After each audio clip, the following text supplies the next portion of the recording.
اللہ اکبر اللہ اکبر اللہ اکبر اللہ اکبر۔ میرے بھائیوں، یہ شعبان کا مہینہ ہے۔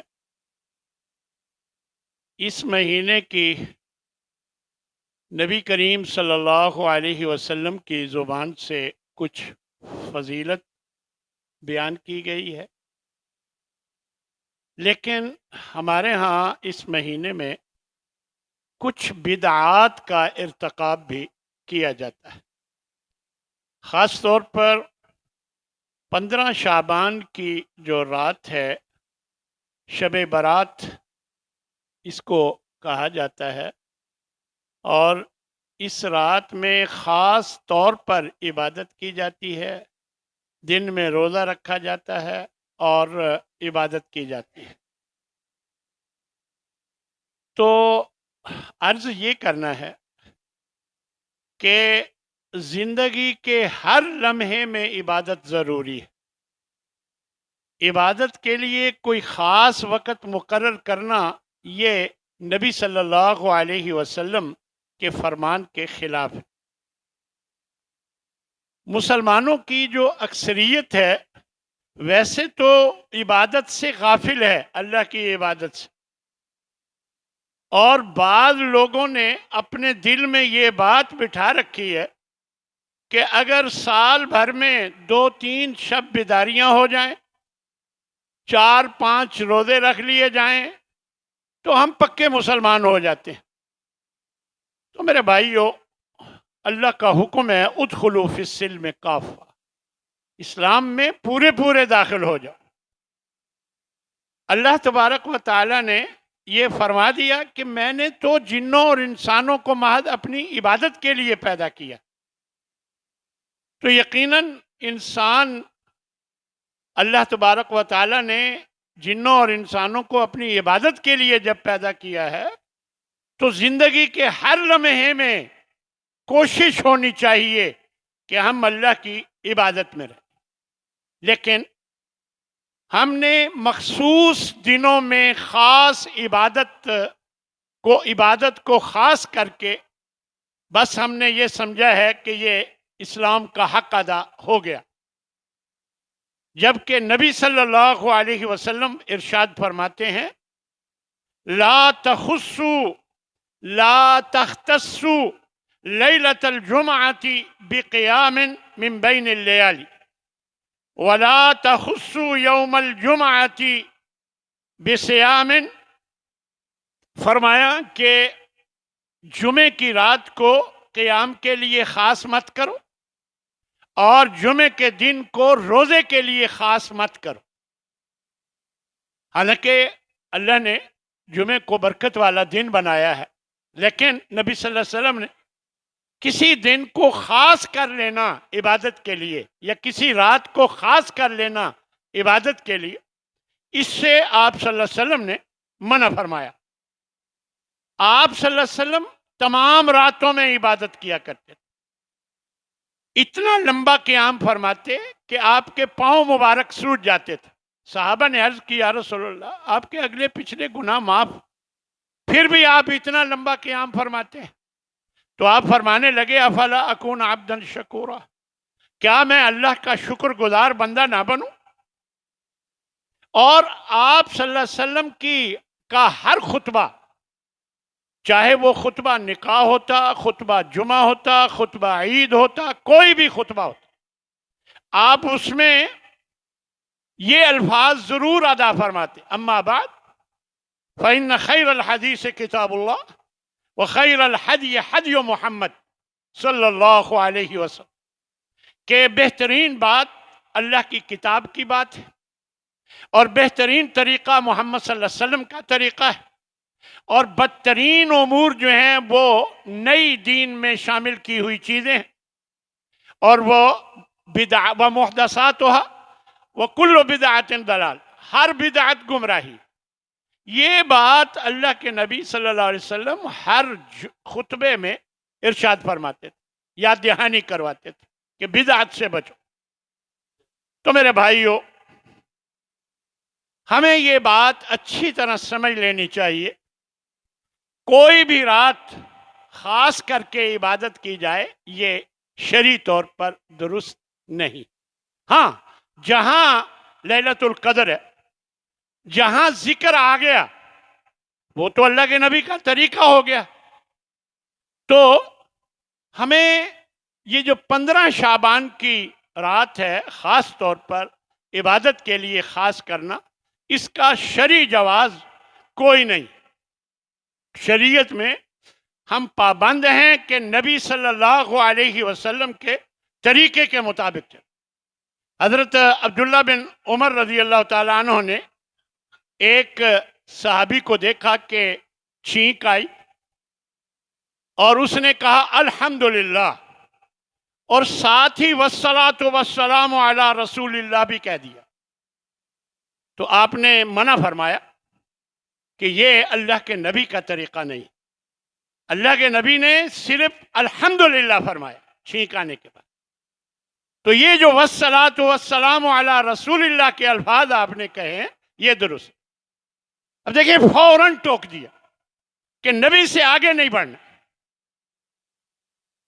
اسی طرح حضرت سعید بن مسیب تابعی ہیں، انہوں نے دیکھا کہ ایک شخص نے صبح کی اذان کے بعد 2 رکعت سنت پڑھی اور پھر 2 رکعت اور پڑھنے لگ گیا، مزید 2 رکعت اور پڑھی۔ تو آپ نے منع فرمایا کہ اللہ کے نبی نے منع کیا ہے، یعنی صبح کی اذان کے بعد یا 2 فرض ہیں یا 2 سنتیں، اس کے علاوہ کوئی نفلی نماز نہیں۔ اور جب کوئی نبی کی مخالفت کرتا ہے تو اس پر اللہ کا عذاب ہوتا ہے۔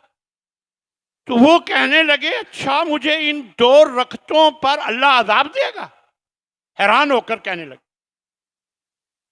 تو انہوں نے یہی سمجھایا کہ دیکھیں، جب اللہ کے نبی سے آگے بڑھیں گے تو یہ بات اللہ کو پسند نہیں۔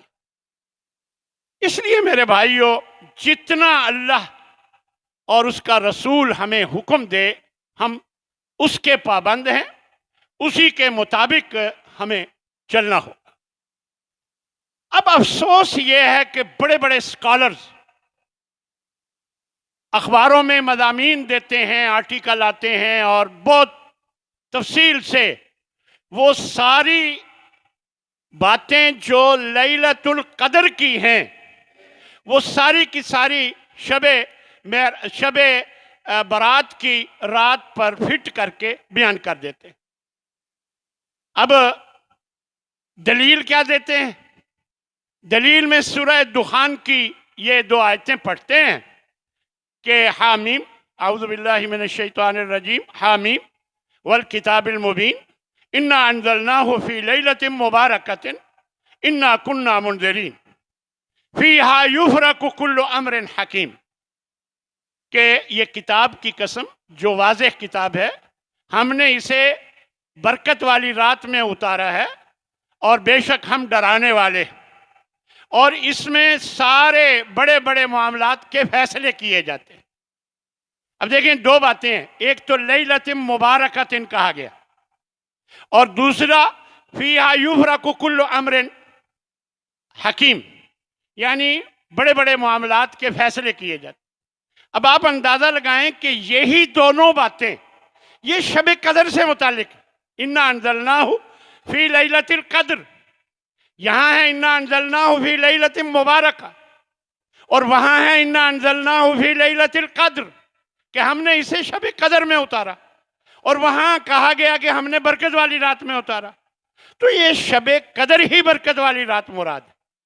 انہوں نے اس برکت والی رات کو شب برات سے ملا دیا، حالانکہ یہ آیت بھی شب قدر کے بارے میں۔ اچھا، انا انزلناہ فی لیلۃ القدر وما ادراک ما لیلۃ القدر لیلۃ القدر خیر من الف شہر تنزل الملائکۃ والروح فیہا بکل امر، ہر معاملہ لے کر اترتے ہیں اللہ کے فرشتے، مختلف معاملات کے بارے میں فیصلہ کرنے پہ کرتے ہیں جو وہ اترتے ہیں فرشتے اللہ تبارک و تعالی مختلف معاملات کل امرن. دیکھیں وہاں پر بھی یہی الفاظ ہے اور یہاں پر بھی وہی. تو یہ ساری دونوں باتیں سورہ قدر میں بتا دیا گیا کہ یہ شب قدر کے بارے میں. تو اور افسوس ہوتا ہے کہ بڑے بڑے علماء یہ آرٹیکل اور مضامین دیتے ہیں اخباروں میں، دلیل کے طور پر اس آیت کو بیان کرتے ہیں، حالانکہ بالکل واضح یہ نظر آ رہا ہے اس کے سیاق و سباق سے کہ یہ شب قدر کے بارے میں. تو میرے بھائیو، اس میں کوئی شک نہیں کہ شعبان کے مہینے کی فضیلت، اس فضیلت کو اللہ کے نبی صلی اللہ علیہ وسلم نے روزوں کے ساتھ خاص کیا ہے کہ آپ کثرت سے اس مہینے میں روزہ رکھا کرتے تھے. حضرت عائشہ ہی سے روایت ہے، وہ فرماتی ہیں ما رأیت النبی صلی اللہ علیہ وسلم فی شہر اکثر منہ فی شعبان کان یصومہ الا قلیلا بل کان یصومہ کلہ، کہ میں نے نہیں دیکھا کہ آپ صلی اللہ علیہ وسلم کسی مہینے میں کثرت سے روزے رکھتے ہوں سوائے شعبان کے. مجھے ایسا لگتا ہے جیسے پورا مہینہ روزہ رکھ لیتے. تو یہ نبی صلی اللہ علیہ وسلم کا انداز تھا، طریقہ تھا شعبان میں کثرت سے روزے رکھنے کا. حضرت اسامہ بن زید فرماتے ہیں کہ میں نے آپ صلی اللہ علیہ وسلم سے پوچھا کہ یا رسول اللہ، آپ شعبان میں اتنے روزے رکھتے ہیں، کسی اور مہینے میں نہیں. آپ کو ہم نے یہ دیکھا کہ آپ اس مہینے میں بہت روزے رکھتے.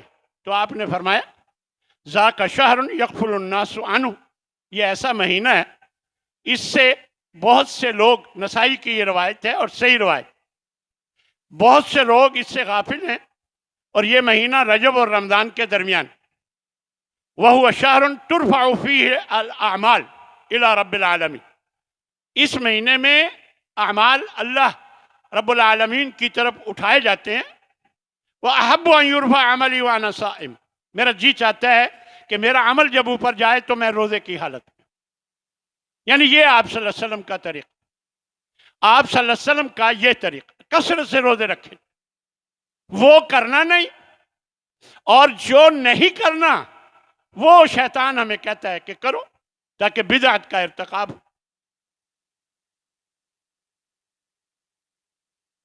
شعبان کے حوالے سے 5-7 حدیثیں ہیں جو عموماً بیان کی جاتی ہیں.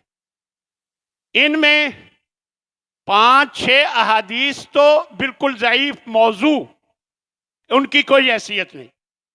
البتہ 2 احادیث کے بارے میں 2 آراء ہیں. ایک رائے ہے کہ یہ کسی حد تک درست ہے، اور اس میں بڑے بڑے محدث شامل ہیں درست کہنے والوں میں.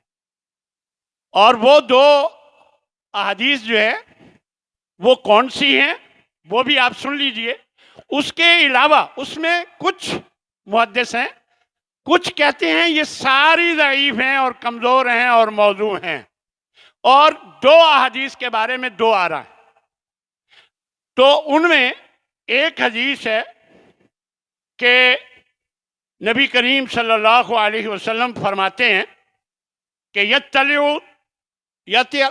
اللہ تبارک و تعالی الی خلقہ لیلۃ النصف من شعبان، 15 شعبان کی رات کو اللہ تبارک و تعالی اپنی مخلوق کی طرف متوجہ ہوتا ہے. فیغفر لجمیع خلقہ، سب لوگوں کو معاف فرما دیتا ہے، الا لمشرک او مشاہن، سوائے مشرک کے اور کینہ پرور، حسد کرنے والا، کینہ رکھنے والا دوسرے مسلمانوں کے لیے، اس کو نہیں معاف کرتا. یہ طبرانی میں بھی ہے، ابن حبان میں بھی ہے، بیہقی میں بھی یہ روایت موجود. بہت سے کچھ محدثین اس روایت کو صحیح قرار دیتے. اسی طرح ایک اور روایت، ان اللہ یطلع علی عبادہ فی لیلۃ النصف من شعبان، اللہ 15 شعبان کی رات کو بندوں پر متوجہ ہوتا ہے اور فیغفر المؤمنین، اللہ تبارک و تعالیٰ سب مومنوں کو معاف فرماتا ہے. ویملی للکافرین، کافروں کو مہلت دیتا ہے. ویضع اہل الحقد بحقدہم، اور جو کینہ والے لوگ ہیں ان کو ان کے کینے کے ساتھ چھوڑ دیتا ہے، حتیٰ یدعو، یہاں تک کہ وہ یہ حسد اور کینہ خود چھوڑ نہ دے۔ یہ صحیح جامع للالبانی، شیخ البانی نے اس روایت کو بیان کی۔ ان دو روایات میں بھی اتنا ہے کہ اس رات میں اللہ مشرک کو اور کینہ پرور کو چھوڑ کر باقیوں کو معاف فرماتا ہے۔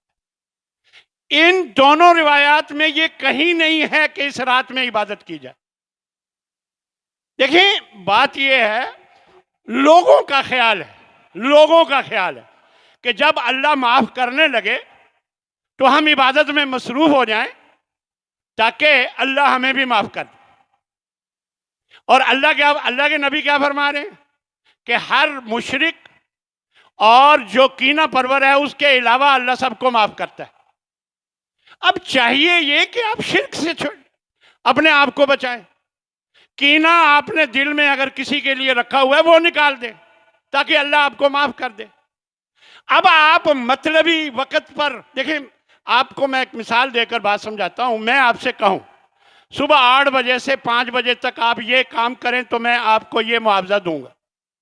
آپ 8 بجے نہ آئیں، 9 بجے بھی نہ آئیں، 10 بجے، 11 بجے، 12 بجے بالکل نہ آئیں، 1 بجے نہ آئیں، 5 بجے تک نہ آئیں۔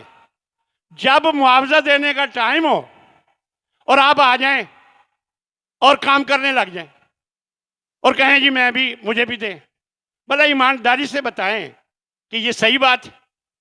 ہم جو عبادت کرنے لگ جاتے ہیں صرف اس لیے کہ اللہ اب معاف کرنے لگا ہے وہ ہمیں بھی کر دے، تو اللہ یہ تھوڑی کہتا ہے، اللہ فرماتا ہے شرک سے باز آ جاؤ، کینے سے باز آ جاؤ۔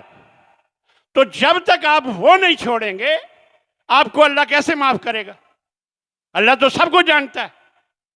سارا سال تو آپ شرک کرتے رہے، سارا سال تو کینہ رکھتے رہے، اب آپ نے اللہ کے سامنے 2 رکعتیں شروع کر دی ہیں جس کا سنت سے کوئی ثبوت بھی نہیں ہے۔ تو میرے بھائیوں، کوئی عقل کا بھی استعمال کرنا چاہیے، ہمیں ان چیزوں کو سمجھنا چاہیے۔ دیکھیں، اللہ اور اس کے رسول سے آگے بڑھنا اللہ کو ہرگز پسند نہیں۔ اللہ نے اپنے نبی کو نمونہ بنایا ہے، لَقَدْ كَانَ لَكُمْ فِي رَسُولِ اللَّهِ أُسْوَةٌ حَسَنَةٌ، کہ تمہارے لیے اللہ کے رسول میں بہترین نمونہ ہے۔ تو اب نبی کا یہ نمونہ نہیں ہے، نبی کا یہ طریقہ صلی اللہ علیہ وسلم کا نہیں ہے۔ جب نہیں ہے تو ہم وہ کام کریں گے تو اللہ کہاں راضی ہوگا؟ اس لیے میرے بھائیوں، یہ نہ سمجھا جائے کہ کیا حرج ہے، اچھا ہی کام ہے۔ مغرب کی 3 رکعتوں کی بجائے آپ 4 پڑھنے لگ جائیں تو یہ بھی تو اچھا ہی کام ہے، لیکن غلط ہے، وہ 3 بھی نہیں ہوں گی، اس لیے کہ آپ نے اس میں اضافہ کر دیا۔ ذبح کرنے میں بسم اللہ اللہ اکبر کہنا ہے، اور آپ بسم اللہ اللہ اکبر کی بجائے قل اعوذ برب الفلق یا قل هو اللہ احد پڑھ دیں اور ذبح کر دیں تو وہ حلال کیوں نہیں ہوگا؟ کیونکہ نبی کا طریقہ نہیں۔ اب حالانکہ میں نے قرآن پڑھا ہے تو یہ جواز نہیں ہے کہ میں نے کوئی اچھا کام کیا ہے لہذا یہ ٹھیک ہو گیا، نہیں، اچھا کام نبی کے طریقے کے مطابق ہو پھر ٹھیک ہوتا ہے، یہ بات سمجھنے کی۔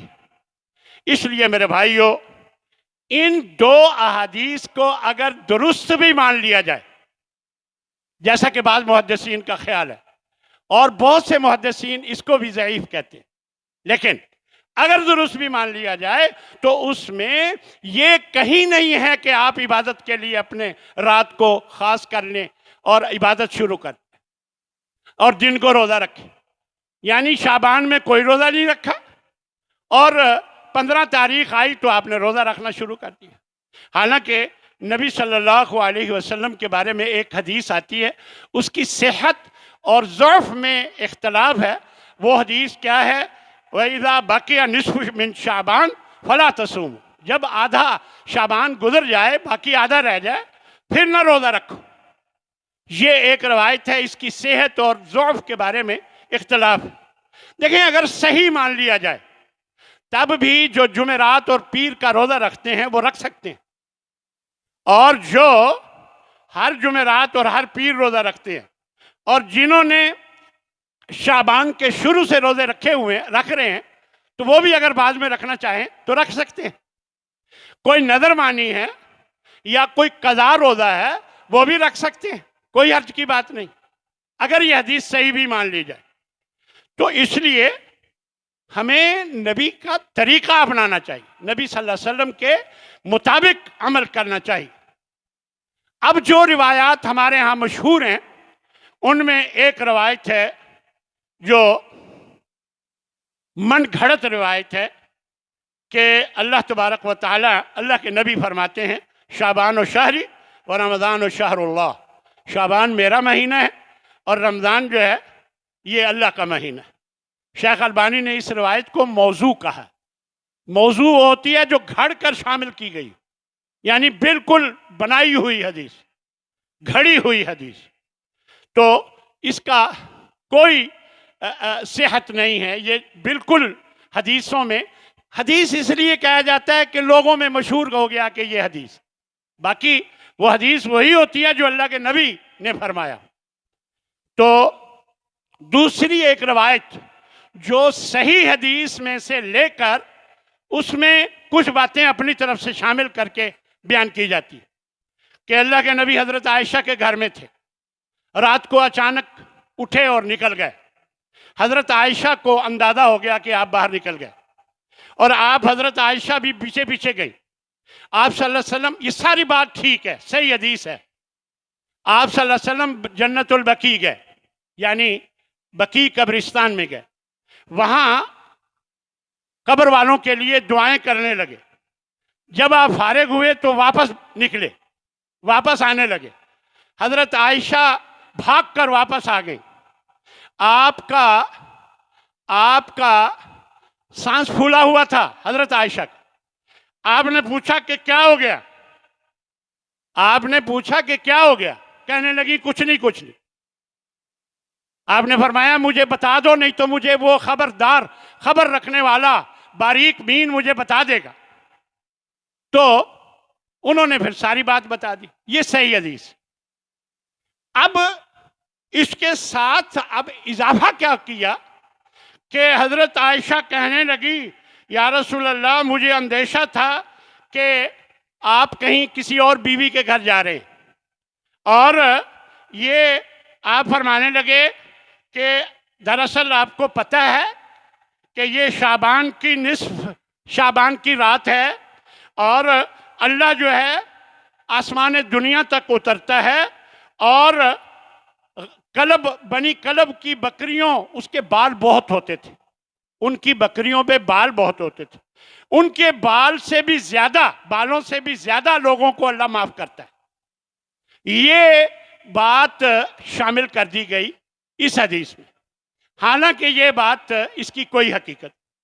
اللہ کے نبی ہر رات تہجد کے لیے اٹھتے تھے، اور ہر رات کے بارے میں بتایا کہ اللہ نچلے آسمان میں آ جاتا ہے۔ یہ 15 شعبان کے ساتھ خاص نہیں ہے، ہر رات میں اللہ تبارک و تعالی نچلے آسمان میں آ جاتا ہے اور فرماتا ہے کہ کوئی ہے جو مجھ سے بخشش مانگے، کوئی ہے جو مجھ سے کپڑے مانگے، کوئی ہے جو مجھ سے کچھ بھی مانگے میں اسے عطا کروں۔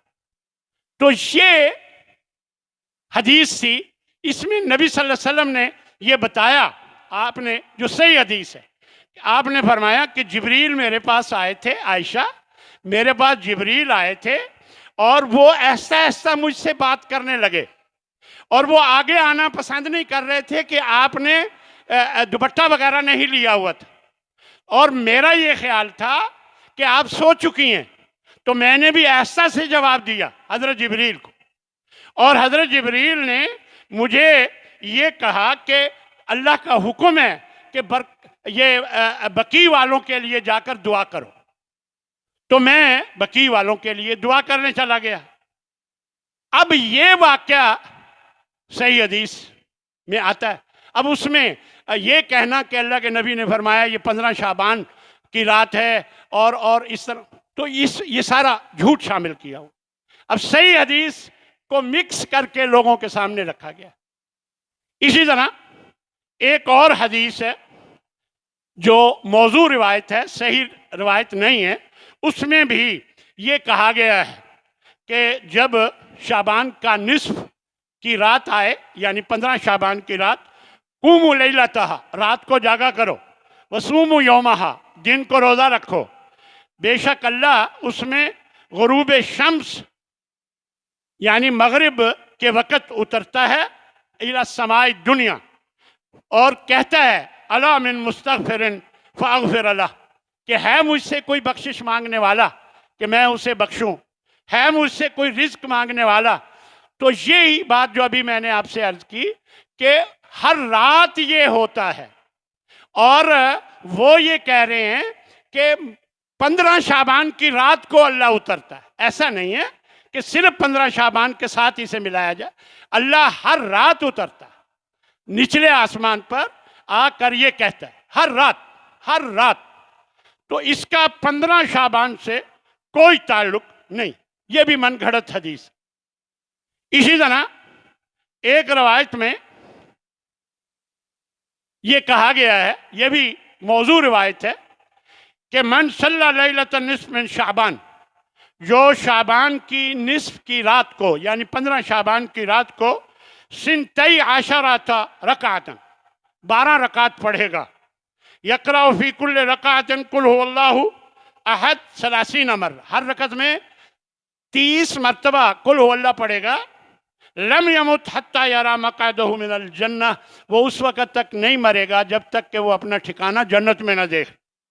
ویشفع فی 10 من اہل البیت، اور اپنے گھر والوں میں سے 10 کی وہ سفارش کرے گا، کلہم وجبت لہ النار، وہ سب 10 جن پر دوزخ واجب ہو گئی تھی. اخرجہ ابن الجوزی، یہ روایت ابن الجوزی محدث ہیں، انہوں نے بیان کی ہے. وقال انہ موضوع، اور ساتھ ہی انہوں نے کہا کہ یہ موضوع روایت ہے، یعنی بیان کر کے انہوں نے بتایا یہ موضوع روایت. اسی طرح ایک روایت اور ہے کہ من صلی فی ہذہ اللیلہ 100 رکعہ، جو آج کی رات یعنی 15 شعبان کی رات کو 100 رکعت پڑھے گا، ارسلہ اللہ الیہ 100 ملک، اس کی طرف اللہ 100 فرشتے بھیجتا ہے. 30 یبشرونہ بالجنہ، 30 اسے جنت کی خوشخبری دیتے ہیں. و30 یؤمنونہ من عذاب النار، اور 30 اسے جہنم کے عذاب سے بچائے رکھتے ہیں. و30 یدفعون عن مقاعد الشیطان، اور 30 اسے شیطانوں کے ہیلے سے بچا کے رکھتے ہیں، یعنی شیطان کی چال اس پر نہیں چلتی. یہ بھی موضوع روایت، یعنی فرشتے 100 آتے ہیں اور 30 اور 30 اور 30 90 کا بتا دیا، اور 10 کا رہ گیا، بنائی ہوئی بات تھی رہ گئی. تو یہ بھی موضوع روایت. تو یہ ہمارے ہاں عموماً ان موضوع روایات کو بنیاد بنا کر شعبان کی 15 کی رات کو عبادت کی جاتی، جس کا شریعت سے کوئی تعلق نہیں. اور اس کے علاوہ حلوے پکائے جاتے ہیں، اور کہا جاتا ہے کہ آپ صلی اللہ علیہ وسلم کے دندان مبارک شہید ہوئے تھے تو آپ حلوہ کھاتے تھے. تو وہ تو جنگ احد میں ہوئے تھے، اور جنگ احد جو ہے وہ شوال میں ہوئی. تو یہ بناوٹی باتیں بنائی گئی ہیں. ہاں جی، تو اس طرح کی باتیں بنا کر دین میں شامل کر کے بدعات کا ارتکاب کیا جاتا ہے. اسی طرح بعض لوگ شب برات کو مردوں کی عید کہتے ہیں، اور وہ سمجھتے ہیں تنزل الملائکۃ والروح، روحیں اترتی ہیں، فرشتے بھی اترتے ہیں اور روحیں. حالانکہ تنزل الملائکۃ والروح، یہاں روح الامین حضرت جبریل اترتے ہیں، فرشتے اترتے ہیں اور روح الامین حضرت جبریل اترتے ہیں. یہ اللہ فرما رہا ہے. یہ خود ہی ہم نے روحیں بنا لیا کہ روحیں اترتی. تو اس طرح مسجدوں میں خاص طور پر جمع ہو کر نمازیں پڑھی جاتی ہیں، جماعت کے ساتھ عبادت کی جاتی ہے، قبروں پر جا کر زیارت قبروں کی جاتی ہے، اسی طرح آتش بازی کی جاتی ہے، چراغاں کیا جاتا ہے. یہ سب کام شریعت سے ان کا کوئی تعلق نہیں ہے. اگر بتیاں جلائی جاتی ہیں اور بہت کچھ کیا جاتا ہے. پورے عالم اسلام میں کہیں یہ کام نہیں ہوتا جو پاک و ہند میں ہوتا ہے. یعنی کہیں پورے دنیا میں شاید کوئی ہو، لیکن یہ پاک و ہند میں ہی یہ ساری بدعات جو ہیں یہیں پر ہی ہوتی. بعض لوگوں کا خیال ہے کہ جی مغفرت کی جو رات ہے تو کیا حرج ہے، اگر عبادت کر لی جائے تو کیا حرج ہے. اب دیکھیں، آپ صلی اللہ علیہ وسلم کی زندگی میں، نبوت کی زندگی میں 23 سال تک یہ رات آتی رہی. کہیں بھی ثابت نہیں ہے کہ آپ صلی اللہ علیہ وسلم نے یہ عمل کیا ہو، کہیں بھی ثابت نہیں. صحابہ سے کہیں بھی ثابت نہیں ہے کہ کبھی آتش بازی کی ہو، چراغاں کیا ہو. یہ ہم ثواب سمجھ کر کرتے ہیں. کہتے ہیں کہ آپ شادیوں پر نہیں کرتے. او بھائی، ہم وہاں شادیوں پر جو کرتے ہیں فضول خرچی کرتے ہیں، ہم بھی ان کو اچھا نہیں کہتے، لیکن وہ ثواب سمجھ کر نہیں کرتے. آپ یہ کام ثواب سمجھ کر کرتے ہیں، اور جو کام ثواب سمجھ کر کیا جائے اور وہ شریعت میں نہ ہو تو وہی بدعت ہوتا ہے. یہ اچھی طرح سمجھ لیں. اس لیے یہ کہنا کہ کیا حرج ہے، آپ صلی اللہ علیہ وسلم کی زندگی میں یہ رات آئی کبھی بھی نہیں. آپ نے یہ اس طرح منائی، کبھی بھی آپ کے صحابہ نے نہیں ایسا کیا جو کچھ ہم کرتے ہیں ہمارے ہاں ہوتا ہے. تو ہمیں یہ سمجھ لینا چاہیے کہ ہم پابند ہیں اللہ اور اس کے رسول. جو اللہ اور اس کا رسول ہمیں کہے گا ہم اس کے پابند ہیں. اس لیے ہمیں جب اللہ نے یہ فرما دیا لَقَدْ كَانَ لَكُمْ فِي رَسُولِ اللَّهِ أُسْوَةٌ حَسَنَةٌ، تمہارے لیے اللہ کے رسول میں بہترین نمونہ ہے، تو ہمیں اس نمونے کو اپنانا چاہیے. اللہ کے نبی صلی اللہ علیہ وسلم کی سیرت پڑھنی چاہیے، اس کے بارے میں جاننا چاہیے کہ آپ کا معمولات زندگی کیا تھے. آپ خوشی کیسے کرتے تھے ویسے کریں، آپ غمی کا اظہار کیسے کرتے تھے ویسے کریں، کھانا کھانے کے کیا آداب آپ نے بتائے اس کے مطابق کریں، ہماری نمازیں ان کے مطابق ہوں، ہمارے سارے معاملات نبی صلی اللہ علیہ وسلم کے طریقے کے مطابق جب تک نہیں ہوں گے اس وقت تک ہم اچھے مسلمان نہیں بن سکتے. اس لیے میرے بھائیوں، یہ کبھی نہ سمجھیں کہ یہ کوئی فرقہ وارانہ بات ہے یا کوئی اس طرح کی بات ہے کہ جو کتاب و سنت سے ہٹ کر ہے. میں نے جتنی بات بھی آپ کو بتائی ہے یہ اللہ اور اس کے رسول کے حکم کے مطابق بتائی ہے. اللہ تعالیٰ مجھے بھی اور آپ سب کو اس کی توفیق عطا فرمائے کہ ہم کتاب و سنت پہ عمل کرنے والے ہوں اور اللہ اور اس کے رسول کے حکم کے مطابق چلنے والے ہوں. وآخر دعوانا ان الحمد للہ رب العالمین.